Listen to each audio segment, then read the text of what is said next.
ሰላም ዝኸበርኩም ተኸታተልቲ ራሕየና ቲቪ ኣብ ዘለኹምዎ ሰላም ክትህልው እንዳተመነና ንሎም እምበኣርከስ መበል ራብዓይ ናይ መወዳእታን ክፋል ዛንታ ድኽነት ዘይዓግቶ ፍሽኽታ ሒዝናልኩም ቀሪብና ኣለና። ሰናይ ምክትታል። ቅድሚኡ ግን ካብ ዝሓለፈ ሳሳይ ክፋል ቁሩብ ከዘኻኽረኩም። ጸሓፍን ተራኽን ከሊፋ ሳልሕ ከሊል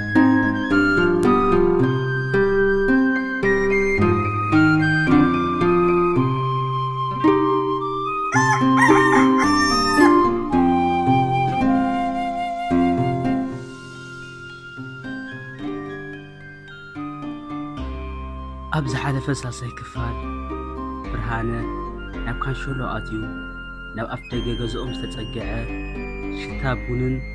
ወኻዕካዕ ዝብል ድምፂ ኣዲኡን ከምኡውን ልስሉስ ዕላል ጓል ኣንስተይቲ ሰሚዑ ንድሕሪት ምልስ በለ። ከይኣቱ ኽማታ ድሕሪ ምጽናሕ ግን ግድነት ኮይንዎ ሰላማት ሰቤት ክብል ኣድመጸ። ፌሩዝ ድምፁ ሰሚዓ ብሃንቀውታ ተጸግዐ። ገና ቐቅል ከይበለ ኣዲኡ ብርሂነይ ወደይ ንዓውቶ ዝወደይ ጋሻኻ ኣለካ ብቶ ብርሃነ እቲ ዝኣረገ መጋረጃ ናይ ገዝኦ ምስ ከፈቶ ኮፍ ኢሉ ዘሎ ምስሊ ምስ ረኣየ ብስንባደ ኣብ ዘለዎ ደረቐ። ራብዓይ ክፋል ይስዕብ። ሰናይ ምክትታል።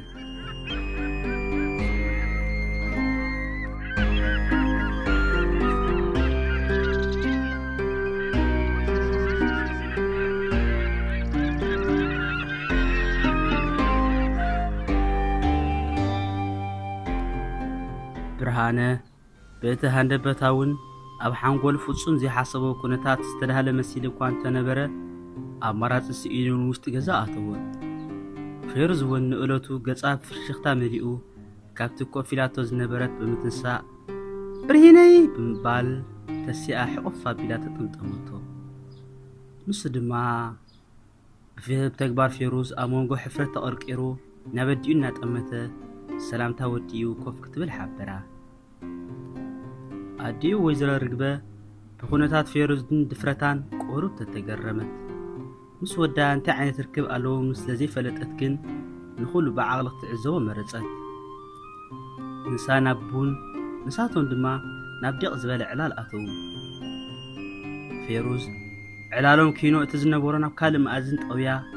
ጉዳይ እቲ ዝሰደደቶ ደብዳቤን መሱም ክትሓተው እኳ እንተደለየት ኩነታት እቲ ገዝኦም ግን ካብ ምጽባቡ ዝተለዓለ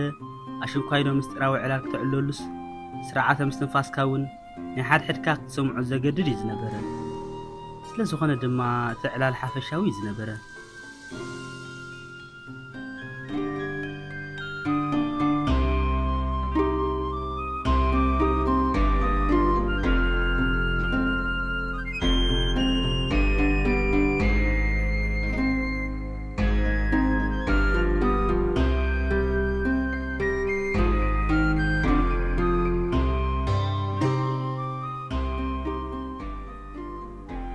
ድሕሪ ነዊሕ ዕላል ድማ ወይዘሮ ርግበ ነታ ጋሻ ዝኸውን ምሳሕ ንምስራሕ ናብ ሸበድበድ ኣተወት። ኣብቲ ገዛ ሰሪሓቶ ዝነበረ ፀብሒ ሽሮ እኳ እተነበረ ንኸብሪ እታ ንበኹሪ ብሌን ዓይናን ብርሃነ ወዳ ኣኽቢራ ዝመፀት ጋሻ ፌሩዝ ክትብል ግን ነፀላኣ ሒዛ ንግዳም ወፀት። ውፅእ ኣዲኡ ዘስተውዓለ ብርሃነ ድማ ዕላሉ ኣብ መንጎ ክልፍ ኣቢሉ ብድድ ብምባል ማማ ማማ ብምባል ኣብ ኣፍ ደገ ካንሸሎ ኣርከበ። ናበይ ኢልኪ ብዝሓተታ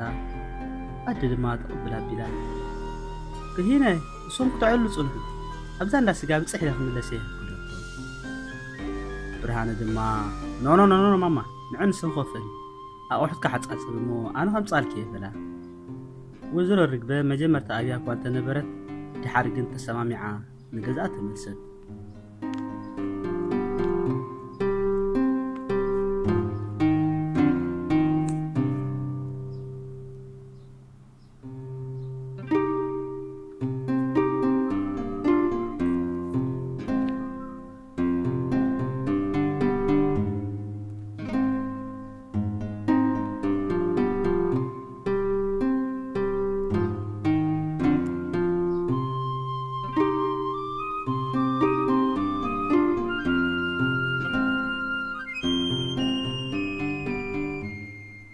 ፌሩዝ ኣደም ወድን ተመራሪሖም ውፅኦም ገሪምዋ ናበይ ደኣኺዶም ኣሰክፌ ማለት እዩ ውይ ኣነ እንታይ ኣለ ንስካ ሃንደበት መፅኦም መሳኪን ስድራ ኢላ ክትሓስብ ፀኒሓ መልሳ ድማ እዋ እንቋዕ እኳ መፅኻ ወረ ኩሉ ህይወቶም ከማን ኣፀቢቐ ፈሊጥ እዮም ንማሙኡ ንሓፍቱ ከማን ረኺብየን ኢላ ድማ ባዕላ ንባዕላ ተደዓዓሰት ከምዚ ኢላ ኣብ ማዕበል ሓሳባት ኣትያ ፀኒሓ ወይዘሮ ርግበ ምስ ተመልሰ በተግ በለት ይሄ ማማ ብርሂን ከደኣ ናበይ ከይዱ በለታ ወይዘሮ ርግበ ድማ ኣይ ክመፅ እዩ ልኢኸ ኣለኹ እዛ ጓለይ ብምባል መለሰትላ ድሕሪ እዚ ድማ እታ ኣደ ኣቑሑት ከተላዓዕል ምስ ረኣየታ ፌሩዝ ክትሕግዛ ተስአት ወይዘሮ ርግበ ግን ኖ እዛ ጓለይ ኮፍ ደኣ በሊ ኮፍ በሊ ጋሻ እንዲኽ በለታ ፌሩዝ ግን ፍፅም ኣቕበፀት ድሕሪ እዚ ፌሩዝ እተን ብጀካ ፒሮን ወረቐትን ከምኡውን ሳላ ሰራሕተኛ ገዝኦም ተሰሪሑ ዝተቐረበ ምብላዕ ዝለመደት ኢዳ ናብ ምሕፃብ ናውቲ ቡን ኣተወት ንሳ ክትሓፅብ ከላ ወይዘሮ ርግበ ድማ ንፀብሒ ዝኸውን ቀንጠመንጣ ምድላው ኣተወት ከምዚ ኢለን ድማ ብርሃነ ቀሊሉ ምፅኡ ክልቲአን ተሓጋጊዘን ኩል ነገራት ወላዲአን ፀንሐኦም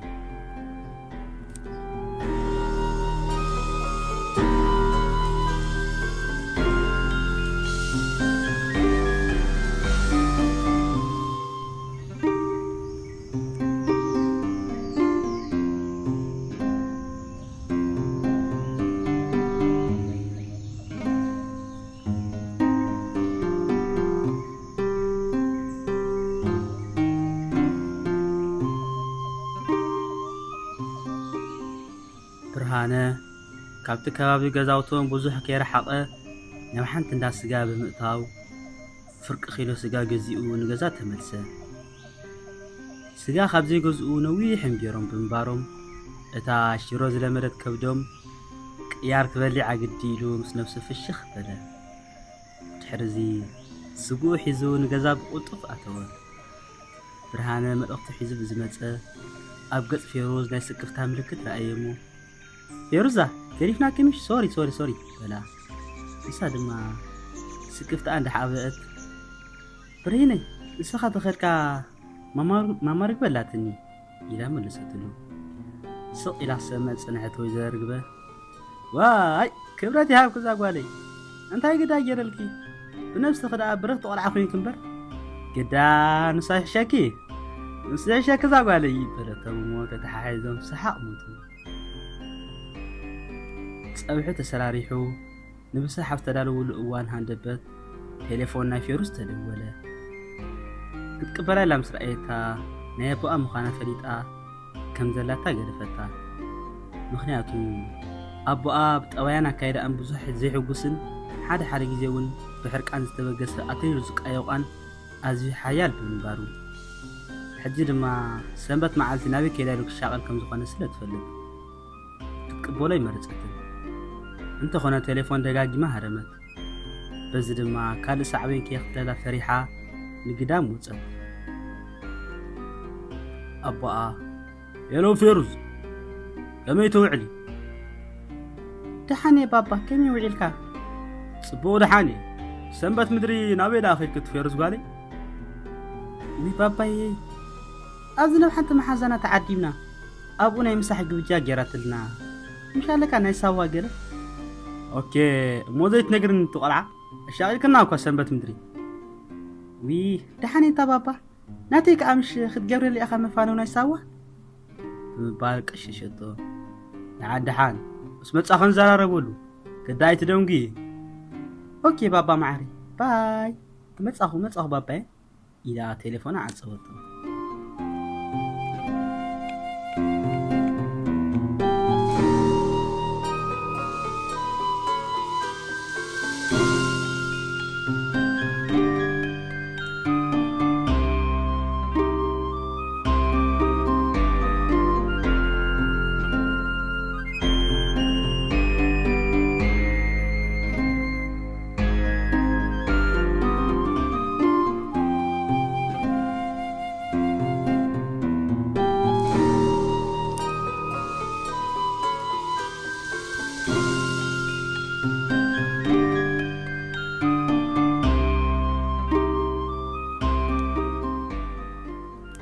ድሕርዚ ቴሌፎና ዓጽያ ኣዕሚቓ ዝተንፈሰት ምኽንያቱ ጠበያ ቦኣ ፀቢቓ ስለ ትፈልጦን ከይቋይቋን ፈሪሓ ስለ ዝጸንሐት ግን ከም ተጸበየቶ ስለ ዘይጸንሐት ብምባል ናብቲ ገዲፋቶ ዝመጸት መኣዲ ንገዛ ተኣተወት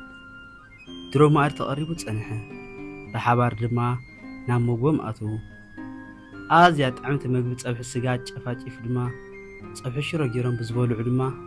ፌሩዝ ሓደ ነገር በረሃላ እቲ ስጋ ንዓ ኢሉ ዝመፀ ምዃኑ ብኽብረት ናይታ ስድራ ተገሪማ ድማ ብዓቕሞም ንዝገበሩላ ምቕባል ኣዝያ ኣድለቐቶም ድሕሪዚ ድማ ንወይዘሮ ርግበን ረሃቦ ሓፍቱ ስዒማ ንገዛኣ ተበገሰት ብርሃነ ድማ ከፋንዋ ንግዳም ምስኣ ወፀ ናይ ሰንበት ቡክሰትያ ኣብቲ ካንሸሎ ተኣኪበን ፀንሓ ኣዴታት ኣዋልድን ናይቲ ካንሸሎ ብርሃነ ሓንታ ኣዝያ ምልክዕቲ ጽብቕቲ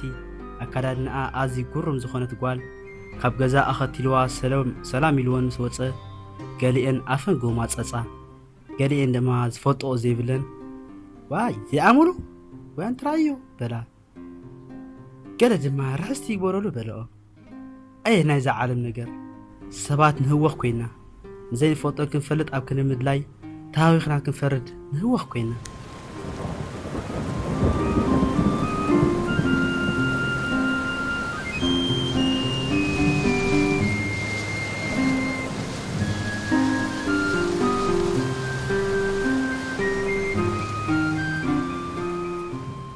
እተን ደቂ ካንሸሎ ከምዚ ኢለን እናሃለዋ ወይዘሮ ርግበ መዓላትክን ሰብ ካንሸሎ ኢላ ወንበራ ሒዛ ሓውስ በለተን ወትሩ ሰንበት ኩላተን ተኣኪበን ቡና ምስታይ ንድሊ ኣለወን እሳተን ድማ ተቐብላ ኣቢለን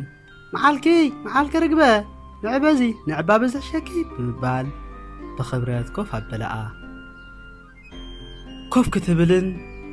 መና ደኣዛ መዓር ትመስል ቆልዓ ዝብል ሕቶ ክመፃን ሓደ ኾነ ንሳ ድማ ተቐብላ ኣቢላ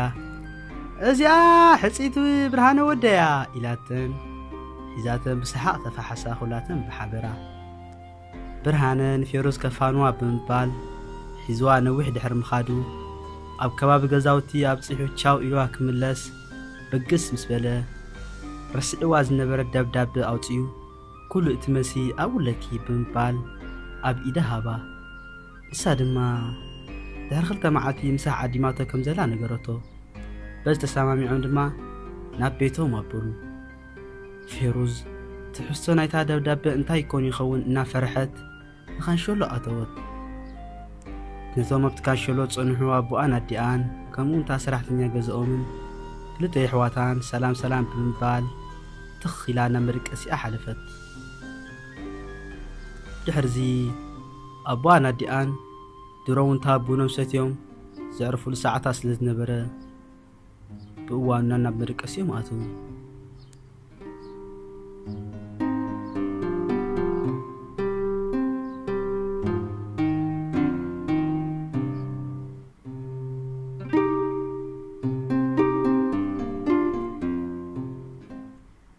ብርሃነ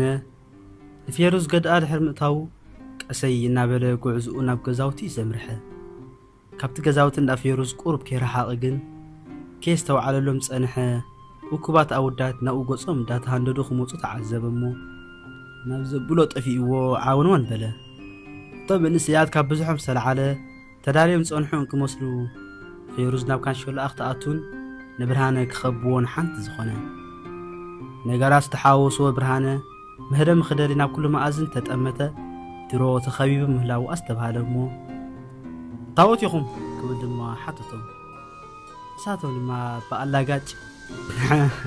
ኣታ ሸይፎዚ ንሕና ደቂ ዝገዛውቲ ኢና እንታይ ዲኻ ለካ ኣብ ዝተምፅእ ክብል ሓደ ሓፂር ትር ዝበለ ሰውነት ዝውንን ጨጉሩ ካብ ምሕር ምጥቕላል ናብ ሓደ ኣዝዩ ዘፍርሕ ቅርፂ ዝሓዘ ካብቶም እኩባት ኣውዳት መለሰሉ ብርሃነ ድማ ተቐብላ ኣቢሉ ማለተይ ኣይተረዳእና ባህላኻ ኢሉ ክምልሰሉን በዚ መፅያ ዘይበላ ሓንቲ ተራር ካሶቲ ኣፍንጭኡ ተሃርሞን ሓደ ኾነ ኣይፀንሐን ድማ ብኣውያት ናብዛ መሬቱ ተሰጥሐ ኩላቶም እቶም መንእሰያት ኣውያቱን መውደቕቱን ኣሰንቢድዎም ነናብ ዝጥዕሞም ኣንፈት ሃደሙ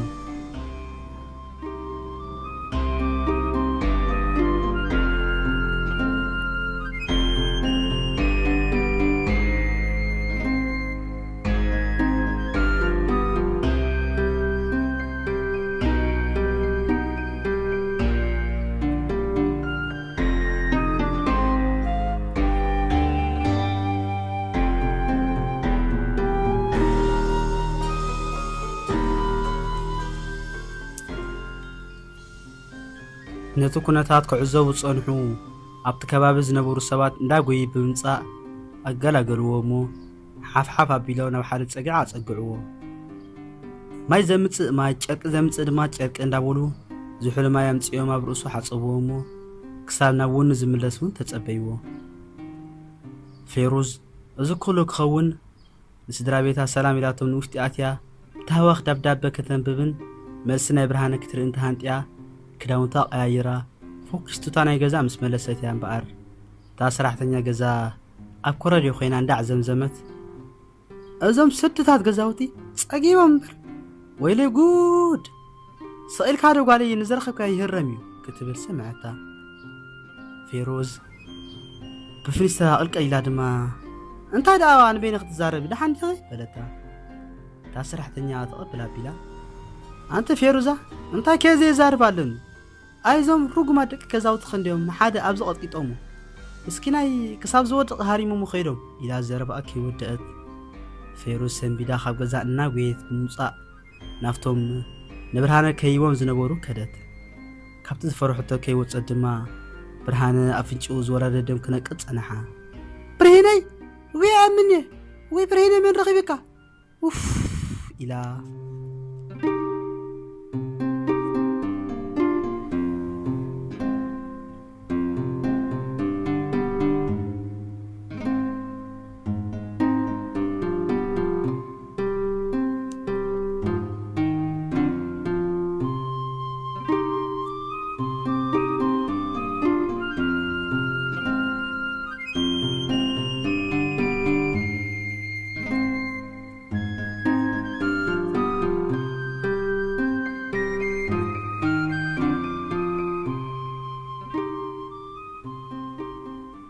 ተጓያ ናብቲ ደሊንዎ ዝነበረ ኣቕኒዓ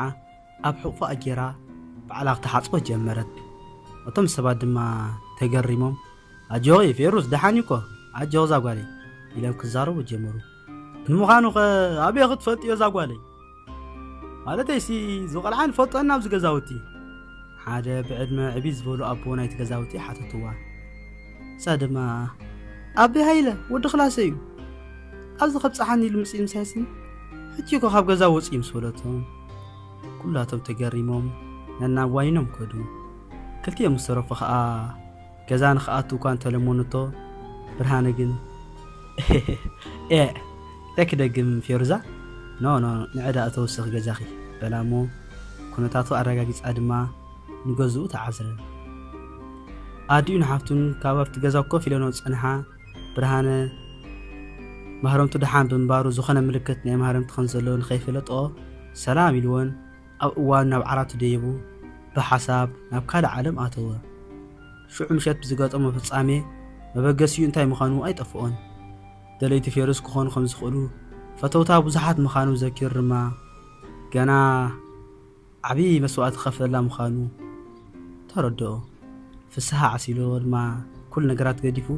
ናብ ውራይ ድቃሱ ኣበለ።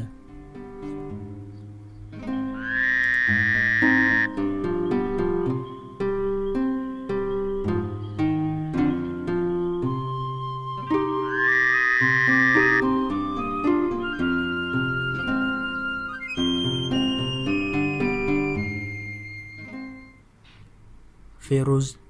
ኩል ነገራታ ዓቕላ ጻይብላ ያምሲዩ እታ ሰራሕተኛ ብኩል ነገራታ ተገሪማ ስምስካ ፌሩዝ እንታይ ዳ ዓንተወይ ነቲ ወዲ ኣብ ሕቑፎ ኸጌርክ ትዘርዝልን ነርኪ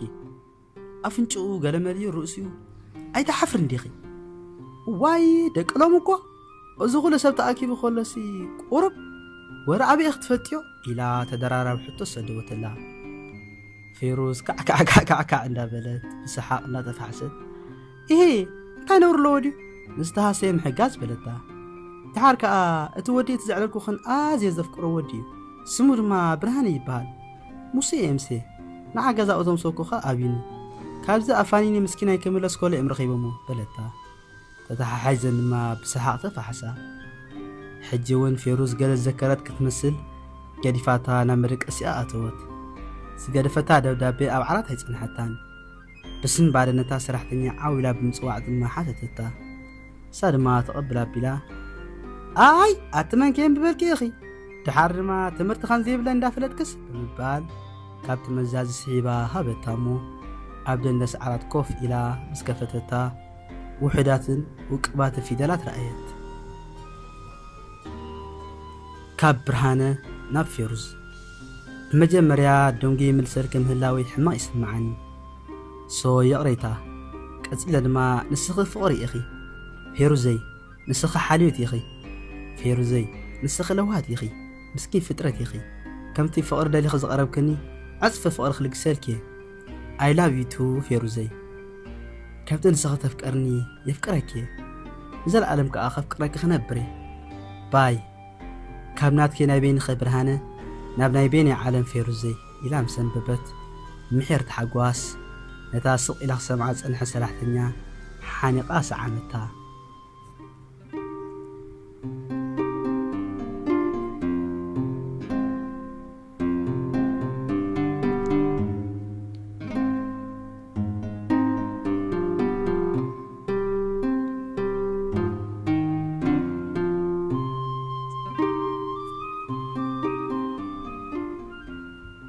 ويزور رقبة زي كم قالوا سدرا بيتات نودا زخون قبو أسبيزاق تقبر كوانتا زي كالت بعاق ماقين قرب أداليا نبرت مثل لاين سودا برهانة كتقولوا ديان زبل حتم بقار آزي خبدا خنياتو معاتات ناتا تسنقاقا بزمت أدما شاقلوتها نعبي مزة واي مثل لاي حسوم كتبل دما بينا زمزمت فيروز نبرهانة نجزا عديما نمسح عنقرة المكبار مسدرا بيتها ألالايتو بفلايكا أبوها نبرهانة بتقباين تحتنون آزين فتوو عدي أمو بزبالة أقابلا قبرتلو بتحرز دما نوع مدلواتو يوزبولو أجسانحان درون ساواز بقوسو العلاد أخلا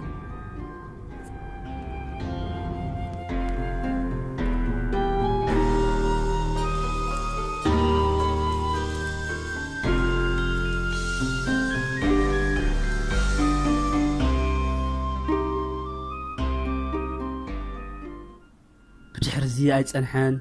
درون ساواز بقوسو العلاد أخلا برهانة بقديون حافتون كالوت قرابة متعاوتن تسنيو نابا قصبوت بصحو كلاتهم تمهارو ببزح أسبيزان كداون تنزمو الأسانات وحيزان كتصعنون كلو تنسألو برهانة جن أديز قربوتلو قرط أحن كورنشون قرابة تزهبو حواويسو آزي وحد أسبيزا خطعن جمرة أمونغوزا هواهو جن كلاتهم دك خلاصن برهانن أديون نتم كسني وزموصي عرخ بزقرم مركع كلتا معرقفو زملأ سناتو بعابي فيدل برهانة زبل تتصحفو تركبه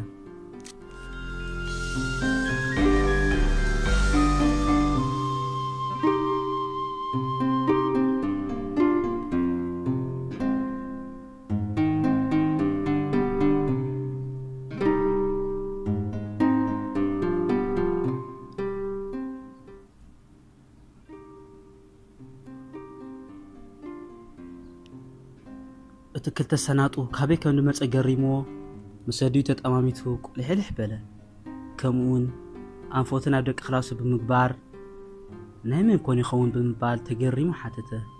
مخنياتو بعابي فيدرات سموس تتصحفو كلتا عبيت سناتو مخا ممكن دا أمتيو نصدما فيروزن سدرابيتان بحابر منسيهم ستتصنبروهم كينوم كان مكينا تومنياتهم 4 عبيت سناتو وريدو تكلتا برهانة زبسن تصحفن كله تكلتا دما ناي فيروز ينزنبرا اتمستير تقاهده سدرا فيروز دقبورو أوركتو مخانون تقاهده لهم بزخونتات ويزور رقبهم قربابتان كلاتهم بحافشا بتخونتات تقرمو فيروزن سدرا بيتان نبرهانن محقاز دقبورو أبنتاو سراح تدنيقون دما كلاتهم أمسكنوا قربابتا تسنيا وزر رقبة قرورة عندها تلخته مملسا بلد نبعتا كور نابل بعلات حمسسو مكاين درو تسعينن بمبارن دارقام بقاس كونه فيروز دما كل حفرة أو جدا عبايك إيح فيري كابد حرواي جوبا أو تيا ቅድሚ ኩላቶም እኩባት ሰባት ንብርሃነ ሃበቶ ብርሃነ ድማ ተቐበላ ቀፂላ ድማ ጽቡቕ ትካተም ጊፍቲ ኣብ ኢዱ የእተወትሉ ሓጎሱ ምቁጻር ሰኣነ ብርሃነ ነጢሩ ሓቆፋ ጨብጨባ መምሃራንን መማህርቱን ከምኡውን ቶም እኩባት ጎረባብቲ ስድራ ፌሩዝን ኣድዩን ተዓጂቡ ድማ ወግዓውያን ፍቑራት ምዃኖም ኣርኣዩ እዚ ኩሉ ክኸውን ወይዘሮ ርግበ ወዳ ኣላይ ከም ዘለዎን ኣብ ጎኑ ኮይና ኣጅኻ ትብሎ ምቅርቲ ጓል ምርካቡን ብሓጎስ ፍሽኽ በለት ድኽነት ዘይዓክቶ ፍሽኽታ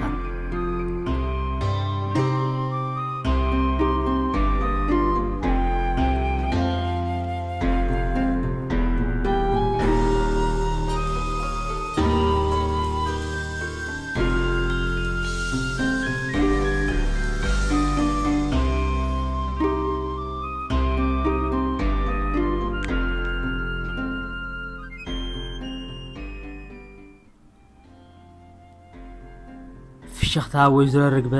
ሓቀኛ ፍሽኽታ እዩ ዝነበረ ሓቀኛ ፍሽኽታ ድኽነት ዘይዓክቶ ፍሽኽታ እወ ሕሰብ ናብራ ዘይዓክቶ ፍሽኽታ መካይን ምብጋሰን ኣበሲረን ድማ ጉዕዞ ተጀመረ ስድራ ቤታት ነናብ ቤተን ተበገሳ ወይዘሮ ርግበ ድማ ምስ ስድራ ፌሩዝ ተላልያ ብምባራ ኣድራሽኦም ወሲዳ ንረሃዋ ጓላ ሒዛ ንገዛኣ ተመልሰት ተፈጸመ ጸሓፍን ተራኽን ከሊፋ ሳልሕ ከሊፍ